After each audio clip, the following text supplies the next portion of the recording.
Hello and welcome back to the channel. We are here with another episode of our long-term playthrough with the Mobile Bay Bears, our expansion franchise, and we are in the middle of the off-season of 2028, or as I like to put it, my season has started now in November.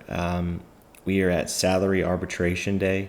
There are quite a few players that are eligible for arbitration on our team, and there are quite a few players that we are not going to submit offers to. We'll get to that here in just a second. I do want to take you guys into my player development lab. I just went through and assigned all of the players that I am going to try to improve something on this year. Majority of them are prospects. There are a couple that are on the major league team, but the rest are prospects. One being our first ever draft pick, center fielder Mason Davis. Absolutely demolished Double-A hitting last year. Hit 55 home runs, 106 RBIs, and hit 312 with a 168 WRC plus. You could probably ask why I didn't promote him during the season last year. Well, long story short, as I was getting development updates monthly, as you know, that's what happens, but his name was on there like almost every single month last season, and he was improving in a different category, it seemed like, every single month, and he was really doing well, and I didn't want to mess with that mojo and put him in AAA and potentially stunt that growth as much as he was improving in Double-A. Whether that's right or wrong, I don't know if that would have changed anything. I don't know what the AI does when you promote someone, if they change their growth rate considering how well they were performing. I left him there, and he wound up just demolishing Double-A and growing, I think, 4 different months he was on the player development update. So really good. He is now a 4.5-star prospect, or a 3.5-star prospect. He went down to like a 2.5-star prospect after we drafted him, and he kind of slowly started performing. And now he is back up and almost a 4-star prospect. All the intangibles you want in a player, and then his defense is lights out. He's going to regularly win Gold Gloves. Now the question is can he put it together with the bat? And he did so last year. The only real concern I have is his injury history. Most of these injuries are 1 day, 3 days, 5 days. The other one is 3 weeks, which is the longest one he's had, and it did give him a setback. And then last year he had elbow inflammation, and he was out 2 weeks. So it's starting to concern me with an injury almost every year or two. So what I've done is since he has developed so well with his bat, and I think he will continue to develop with his bat, I put him in a strength and conditioning program to try to improve his health rating and keep him durable or normal on the health rating and injury proneness. I don't want him to go to fragile because he is a very good prospect, and I just don't want that tag on him. I've had that on a couple guys, so I am doing strength and conditioning on him. We'll see if it works out. Next is shortstop Alfredo Guizar, a pretty big international free agent signing that we did last year in 2027, so almost 2 years ago. He is in A-ball and did not do so hot in A-ball, but still has a great profile, a very ridiculous contact rating type profile, and all things considering, he should do well in A-ball. He did very good in rookie ball a year ago, but A-ball rating is pretty darn good, so I fully expect next year to do a lot better, and he probably will get promoted to high A or triple A by the end of the season. I would think. So I am going to do quality of contact for him, and hopefully we can increase that contact rating and get him hitting the ball a little better. Next is Michael Arroyo. He is a prospect now, but I fully anticipate that he's probably going to be on our 26-man roster come the end of March, early April, when the season starts. He is 24 years old, but as you can see, he has a very decent hitting profile. Not a whole lot of power, but he is a middle infielder, and he has decent infielding abilities. His range is average. His error is above average.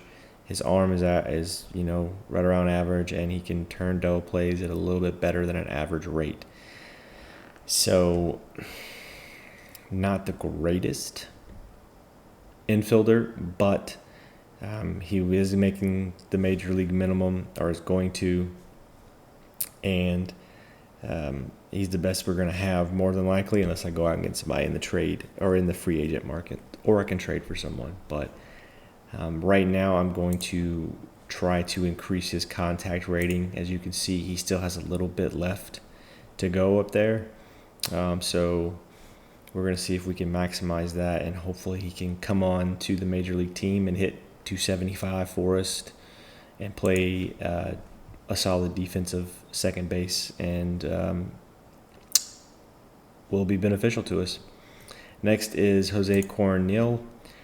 Might remember I brought him up towards the end of the season. He wound up getting 14 starts, so he was right after the All-Star break call-up, and he pitched well for us, a 3.82 ERA. He's just 25 years old. Still quite a few categories where he still has some extra to improve on. So I have tried to improve his stuff rating with the improved pitch arsenal. Next is our DH Junior Moreno. Very, very powerful hitter. However, cannot make solid contacts consistently, more of a Joey Gallo type player. I'm trying to pull off a miracle here and improve his contact rating. He has good work ethic, so hopefully that translates into me being able to maximize or improve his potential contact through this player development lab. He's only 24 years old, so he's still super young, and that power is just undeniable. And while I have him, I'm going to try to improve his contact to see if we can make him a respectable hitter at the major league level, and not a 200 hitter with 40 bombs. Like, he may not even hit that many because he's barely hitting the ball. But hopefully we can make that happen. Next is Nate Ehlers, one of our top pitching prospects for relievers, that is. Sitting in Double-A right now. A little bit low on the control, but still has quite a few areas left to improve. Good work ethic. So another reason why I want to use him. And he's only 22 years old, about to be 23, but hopefully we can maximize some of these categories and make them better. We did try to increase his control. I'm taking a little gamble on that a little bit, but we'll see what we can get. Next is Vicente Jasso. As you might remember, if you guys watched at the beginning of this series, he was our first international free agent signing, and he has developed almost entirely as a defender. He has a little bit left to go in his catcher rating, but everything else is pretty much maxed out. He's a perennial Gold Glover, but just hasn't been developed with the bat. Still only 20 years old. He'll be 21 in a couple of weeks, so still has time. But our player development lab is going to try to take advantage of his work ethic and improve his quality of contact. Last but not least is our second base prospect, one of our top prospects in the organization. As you can see, his defense is just absolutely off the charts at second base, and his speed is, well, ridiculous. So he's going to do excellent things in the base path, which is one thing that we do need at the major league level as one of our many weaknesses. Excellent at defense and range. Our zone ratings were not that great. His bat is improving and is coming along, but we're going to see if we can expedite that a little bit and get it to major league level. And we're going to try to improve his quality of contact. So that is the development lab that we are going to go with this year. Hopefully we get some good results. We shall see, though. We will just hope for the best. Now let's move on to salary arbitration. And for arbitration, quite a lot going on here. So I've kind of gone through and already scrubbed everything and got it sorted out to who I'm going to offer and who I'm not. We'll start at the top. Kolby Allard was due to make $2.8 million, and you could argue that I should probably try to give him a chance, especially with our pitching woes, and this one there's a couple of them that are going to be controversial decisions, but at the end of the day, I don't trust Allard at the major league level, and not for the tune of $3 million. Didn't pitch well for us in AAA until last year. He's 31 going on 32 years old, extreme fly ball rating, gives up a ton of home runs, and I'm not a fan of how I think he would be in the major leagues, and I think I can do better in the free agent market at $3 million. So I am going to withdraw his arbitration estimate, and there's a very good chance that he's probably available in the free agent market for less than that. So if I want to, I'll pick him up there, but if not, I'll find something that I think is a little better. Next is the first person that we are going to offer, and this is, no surprise, Brent Hedrick, who has performed at the major league level, is extreme fly ball as well. However, did pitch okay for us last year, did well. He was an all-star until the last couple of starts, and then he just didn't do well. And from like the end of August until October, which is the last game of the season or whatever.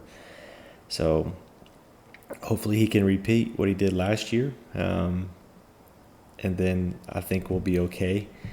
You could argue that I could not offer him either, but he is about $1 million less than Kolby Allard, and he has performed at the major league level. So I'm going to offer him the 2.1 that, well, he is asking, I think, 2.4, but I gave him 2.1. Kyle Hurt.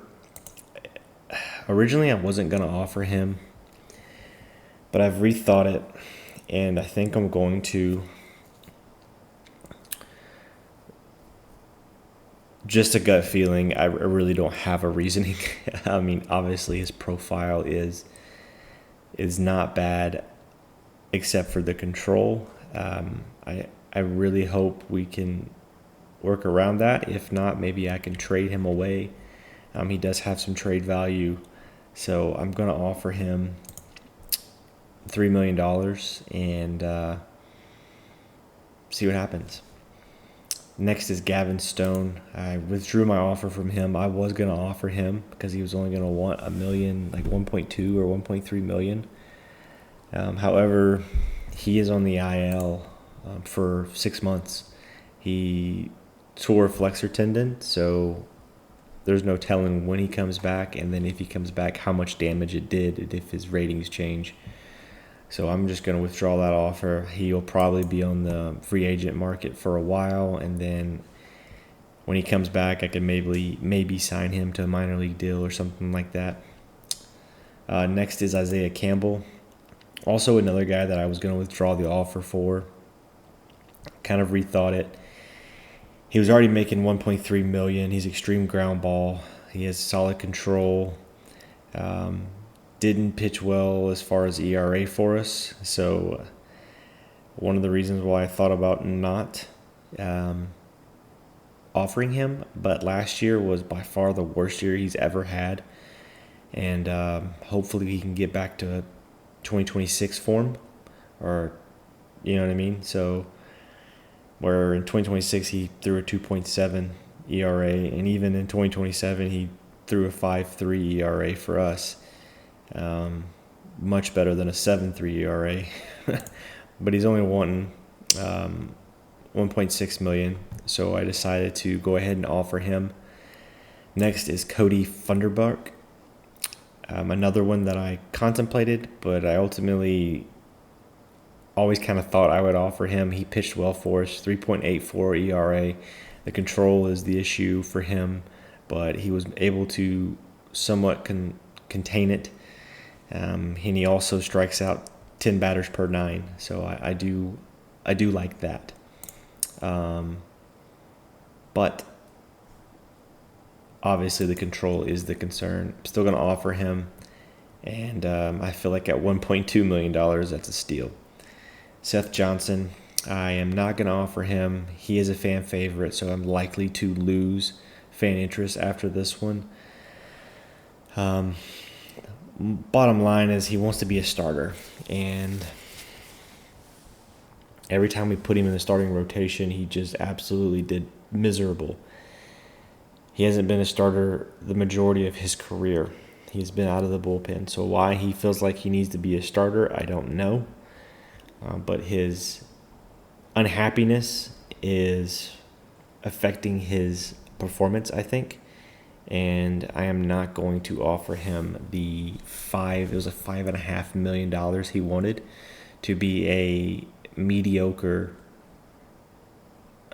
pissed off bullpen guy just because the fans like him. So is what it is. I'll definitely take a hit on that. Next is Connor Wong. I am going to offer him the $2.2 million to be our catcher, primary catcher as of right now.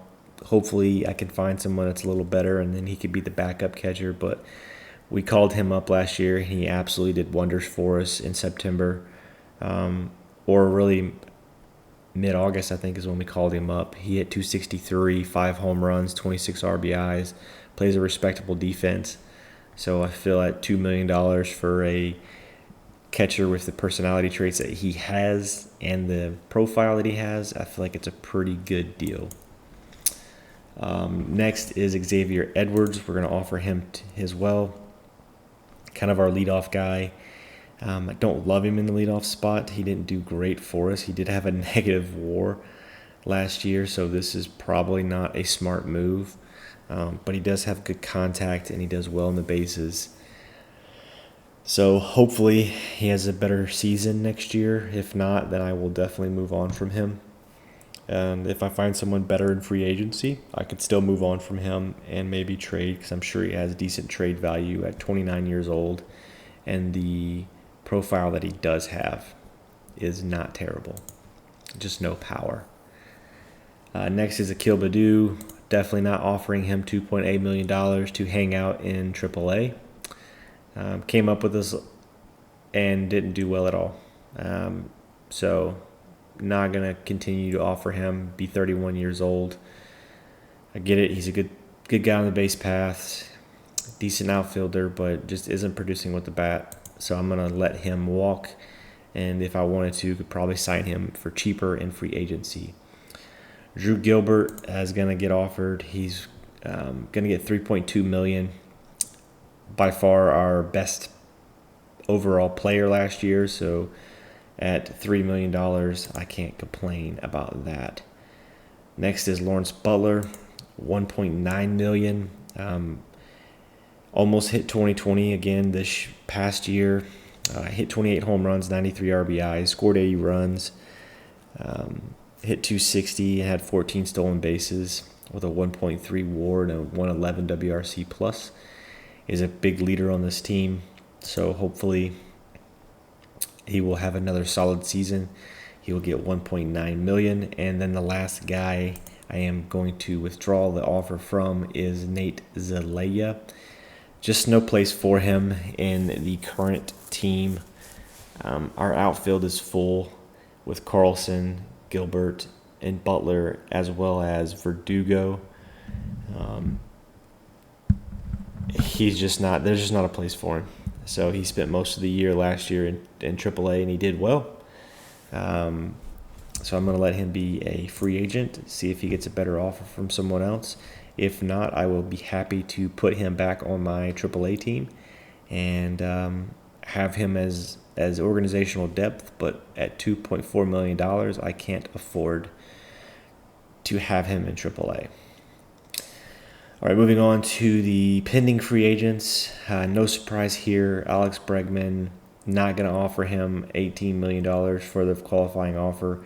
Garrett Clevenger as well, not going to offer him. Nick Gordon, and then Tyler Stevenson. None of those players are worthy of a qualifying offer. They will all go to free agency and test the free agent market. And I am pretty positive that I could probably get Gordon or Bregman back for less than what they were making last year, but we will see.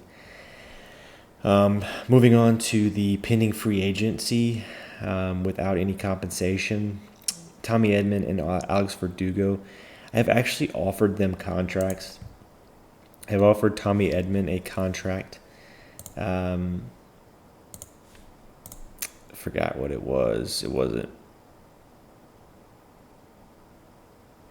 much. I forget I'm all messed up right here. I offered him a contract. It was 2-year contract. I believe it was 1.6 average annual salary.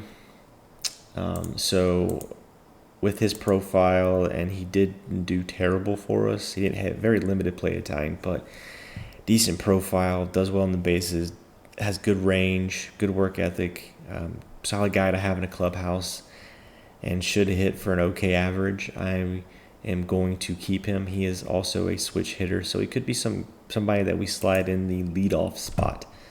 But I did offer him a offer for 2 years. Same with Alex Verdugo. Offered him 2 years of $3.7 million total. I do remember that offer. $3.7 million total. First year being the lower of the 2 years, and then last year was the higher. Both Verdugo's and Edman's contract is structured very similarly.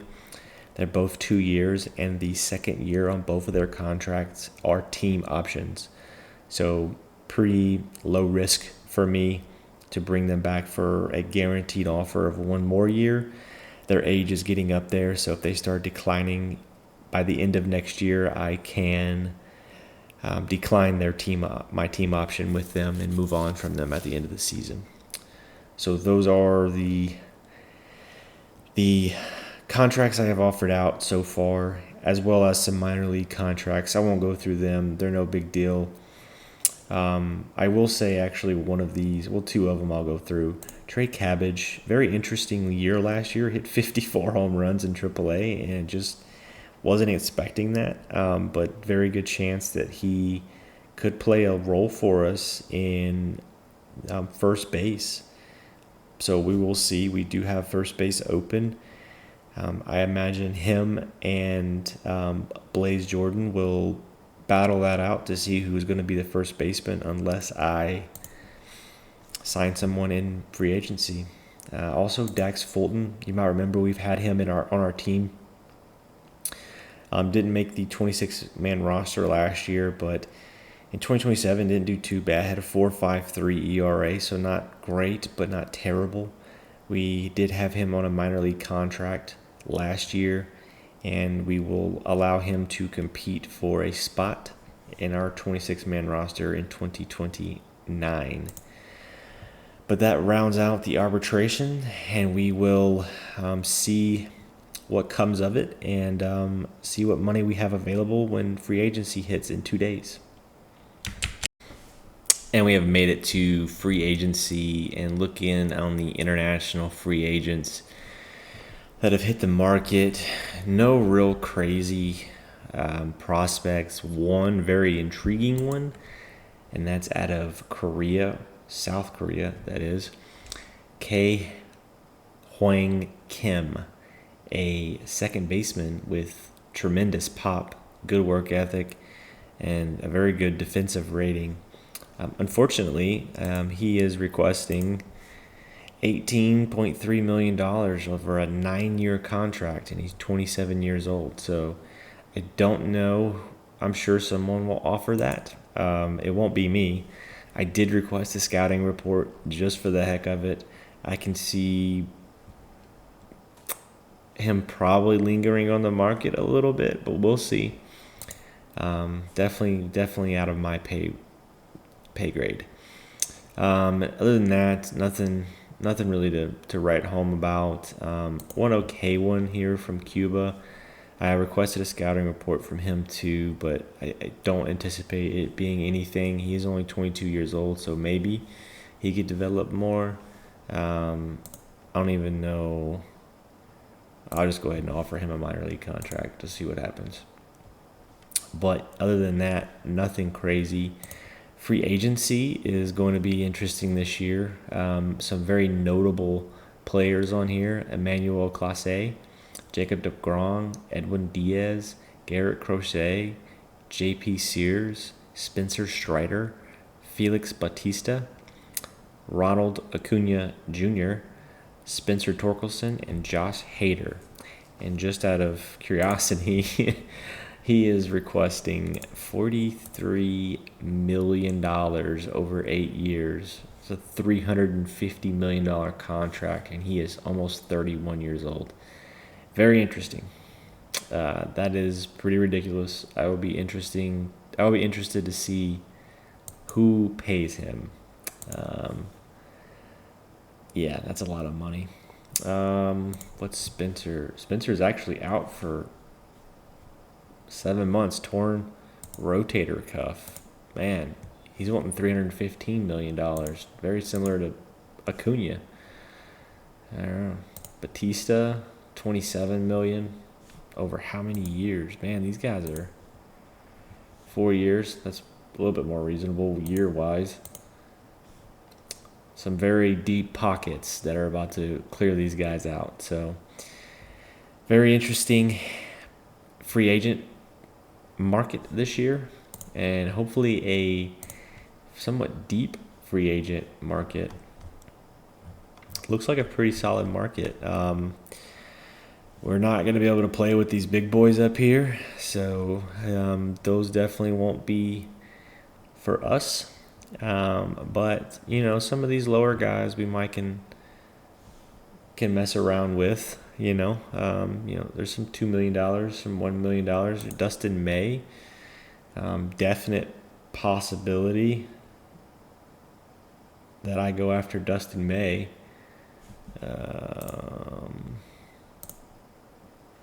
Yeah, he's only wanting a minor league contract. Am I missing something? Huh. He wants to be a starter, but I'm not like opposed to putting him in the rotation. Huh. Okay. I can play with that. That's interesting. Johan Oviedo. We might be all right. This is another decent guy. Wanting a little bit more money probably than he's worth, but he wants a minor league contract and $1.7 million guarantee if he's promoted. So that's 2 minor league contracts.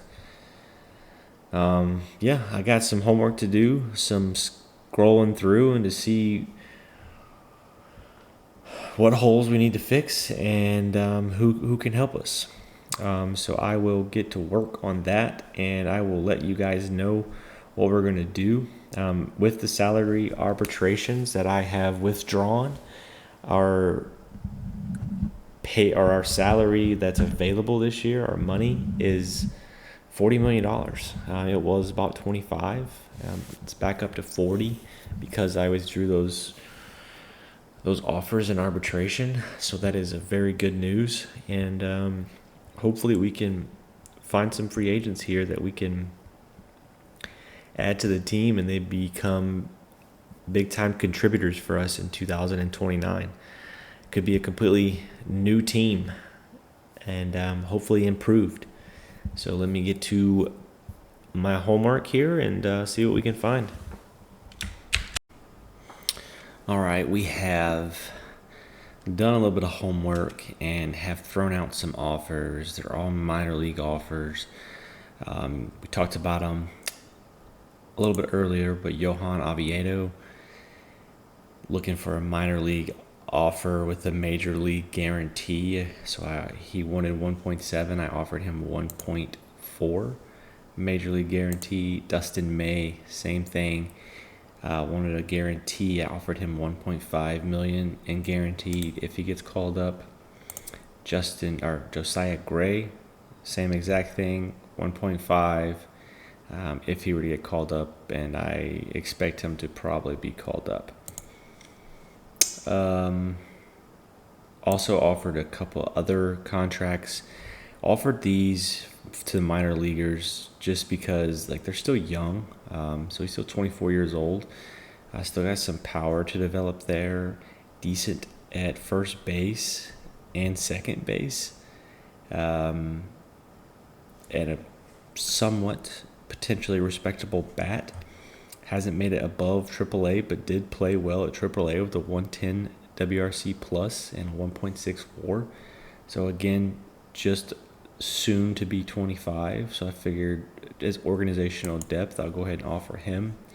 And then same with Edgard Ballesteros. He is only 22, soon to be 23.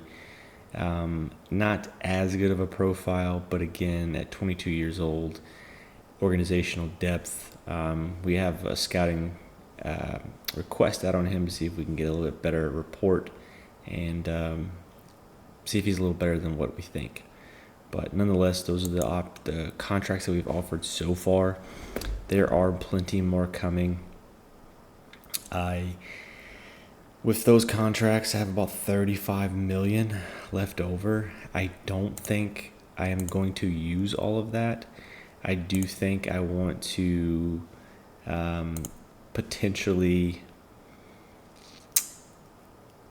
add back to my scouting budget and my development budget. I took away from them a little bit. You guys might remember and the reason I'm thinking about adding back, especially my development budget, is our player development. We're 5th overall in our minor league system ranks, and I feel like it's really important to spend a lot of money right now as we're 5th overall with all of these top 100 prospects. We have 1, 2, 3, 4, 5, 6, 7 top 100 prospects. It is very imperative, I think, that we spend a lot of money trying to develop them and to increase this farm system and take advantage of it while it's ranked 5th. So that's kind of my thought process. I do think the $15 million for the draft is enough. I just think that maybe at $25 million, where we had it last year, it's more kind of where I want it. So I'm going to put it back there. It brings us down to $30 million. I'm tempted to do the scouting as well, but we'll hold off on that and see where we are at the end of the free agent cycle, and we'll go from there. And we have added a couple people to the trading block, most notably our current center fielder, Dylan Carlson. You might remember he was not happy with the team, sent us a nasty gram saying that he's not here for a rebuild. He wants to win now, trade him away. I am not opposed to that. I have shopped around a little bit. There's quite a bit of trade value for him. So I'm going to put him on the trade block and see what offers I get. I did find a trade that I liked. I will explore that a little bit more. I didn't pull the trigger, obviously, but I am tempted. And if it's still there in a few weeks, I might pull the trigger on it. But we added him, and then we added one of our better relievers, Josh Sborz. Free agent at the end of the year, not going to do anything with this guy. He's pretty much just a $3 million suck this year. Yes, he might do fine for us, but he is fragile, so that is a very good potential that he just takes $3 million from us, and he could potentially be out for quite a bit of the year. Stamina is a little lower than I'd liked. He's about to be 35 years old here in like 20 days. So I felt like it was a good chance to try to squeeze out any value we could out of him. And if we had to take a hit and maybe just go with a couple prospects, it is what it is. Maybe they can just take the salary off our hands, and that might free up the $3 million for a free agent reliever that might be better or just as good at half the price. Back to Dylan Carlson. And the reason why I went ahead and put him on the trade block is I'm extremely tempted to go ahead and promote our first ever draft prospect in Mason Davis. You guys might remember, but he played in Double-A last year and absolutely tore the cover off the ball. And I just don't... The reason he's still in Triple-A or Double-A is because I was waiting for his bat to develop. But we've talked about this guy extensively, and I mentioned it whenever we were going through the player development. He just kept rapidly developing this year, and I am very tempted to skip Triple-A with him. I don't typically do that, but when you do what he did in Triple-A and you have the defensive ability that he has and the captain personality that he has, I think he's major league ready. And we did struggle a lot last year with outfield or with zone rating and our defense and things like this. And he's a massive upgrade at defense and center field over Dylan Carlson. He's going to come at a fraction of the cost, major league minimum, versus I think Carlson's making $4 million this year. And his bat is major league ready. It's still to be seen if he is going to be able to produce at the major league level, but I believe he is. And I think it's time that he just gets promoted. At 22 years old, he will definitely be one of the youngest players in the major leagues, if not the youngest player in the major league. But I think he could provide real value for our team, especially with that defense. And if he hits 260, 250 with 15 home runs and gives us Gold Glove defense, I think it's a steal. And so that's ultimately why I'm okay with trading Dylan Carlson and trying to extract all of the value that I can for him. I'm not signing him again next year. For all intents and purposes, this guy is our future at center field, and he's major league ready defensively and probably offensively.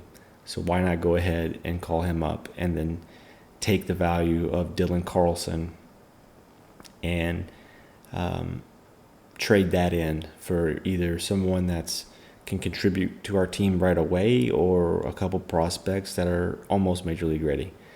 So that's my thought process. Let me know what you guys think. If you would promote him, if you would keep Dylan Carlson, what would you do? But I honestly think that this might be the way that I'm leaning towards. I think he's ready. I just, all intents and purposes, he absolutely destroyed Double-A last year. Destroyed it. So And the year before that, he was destroying high A. And then I sent him to double A, and he didn't do terrible. Still hit 25 homers, only hit 200, but last year he completely turned that around. So enough of that.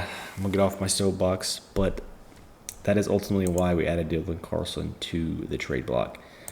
So we'll sim ahead and see if we can't get those contracts that we offered signed and see what trade offers we might get, and then explore some other options a few weeks from now whenever those high initial free agent pricing comes down.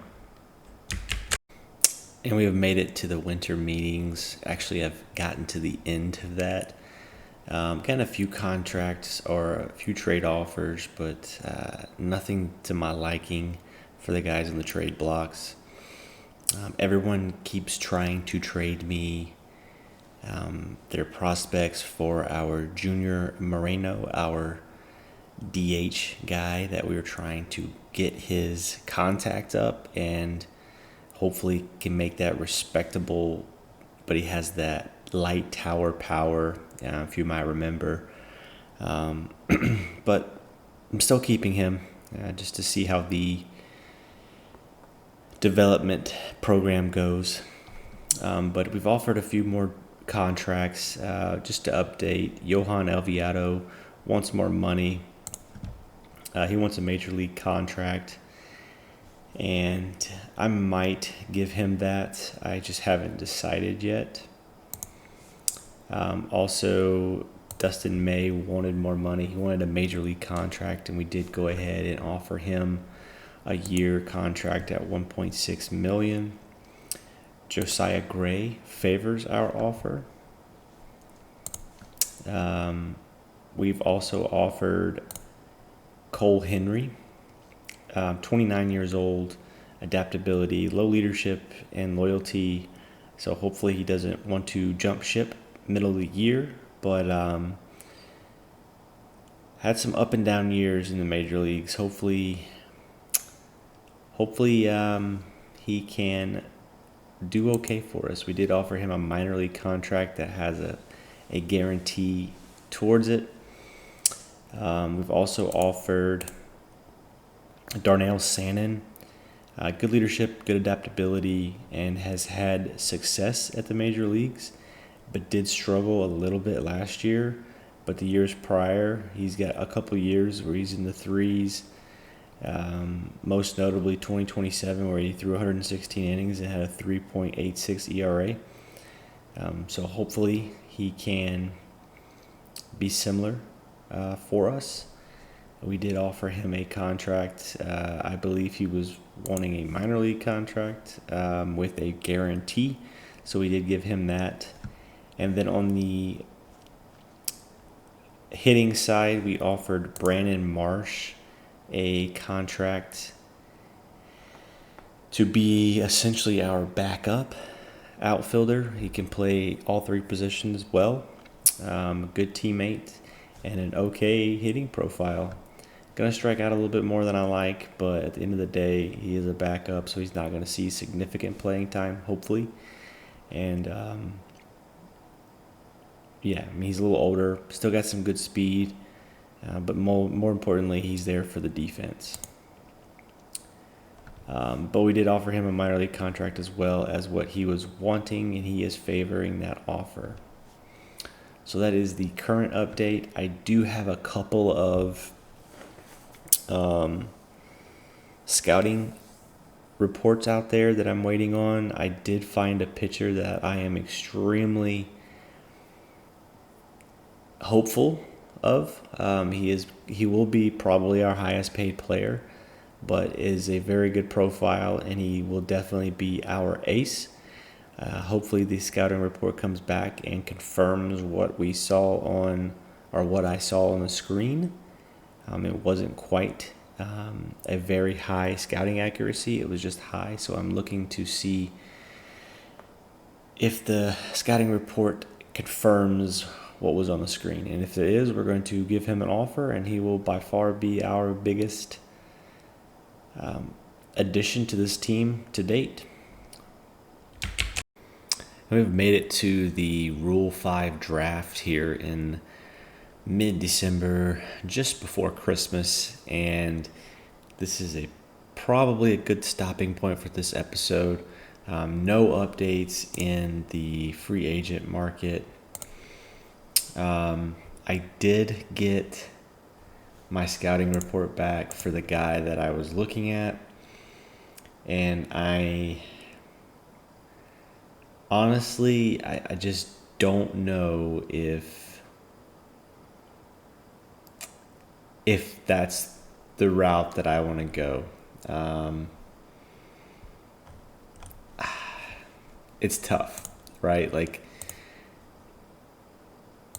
I don't even know how to explain my thought process, but basically, it's Hunter Green. So let me see if I can find him real quick.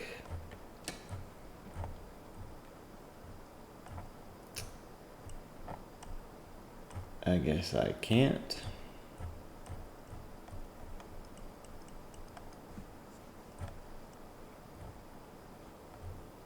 Oh, there he is. So he's extreme fly ball, and it concerns me at only 3 pitches, and he wants about $9 million. And it says he wants to be in the starting rotation, and I would like for him to be in the starting rotation. I just don't know if I'm wanting to pull the trigger on a guy that is extreme fly ball and has a really bad home run rating. And last year averaged 2 home runs per 9 innings. So definitely not ideal. Had a 4.92 ERA last year. Had 20 starts, pitched in 34 games total. It seems every year he's gotten a little worse, except for in 2026 and 2027, I guess, technically. He was pretty good those years, but didn't start much. It seems like when he doesn't start, he pitches great and can hold his own. It's just a question of, am I willing to spend that much money on a reliever? And I don't think that answer is yes. I think I'm wanting to put the $9 million towards a starter and have someone on the front end of the rotation. And clearly he's shown that he can't handle the starting rotation very well. So I think I'm going to not go forward with him. Let me know what you guys think. Maybe I'm wrong. I would be more inclined to go with Oviedo, excuse me. That would be what I would go towards. He's a lot cheaper, you know what I mean? But that's just me. Let me know what you guys think. I'll end the episode here. We'll kick the Rule 5 draft. I may or may not. I might do that offline. I don't know if I'm going to pick up anyone. I'll look and see if there's anyone that's available that I like. I'll let you guys know. If not, I'll just do that offline. And then when we pick up the next episode, I will continue on with free agency and hopefully get through international free agency and get this thing close to spring training and one step closer to the 2029 Major League season. But until then, thank you so much for watching, guys, and I hope you have a great day, and I will see you in the next episode. Have a good one.